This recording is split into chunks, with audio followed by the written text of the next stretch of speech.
কাগজটা দিমু দিয়ে দে আবাই কুকি আমার ভাই কম্বলের নিচে ঢুকছে দেখো দেখো দেখো ঠান্ডা কেমন লাগছে বহুত ঠান্ডা আবার ঢুকো কম্বল গাদ দিয়ে দিয়ে দোকান করো এই মাজন কোথায় আছে দোকানদার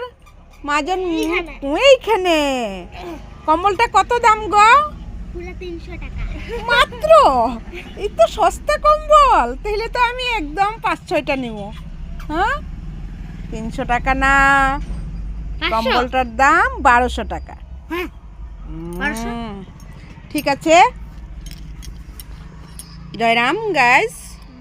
শুভ সন্ধ্যা তোমরা সবাই কেমন আছো আশা করি সবাই ভালো আছো তো কম্বলটা দেখে তোমাদের কেমন লাগলো লাইক কমেন্ট করবে ভালো থেকো জয়রাম গুড ইভিনিং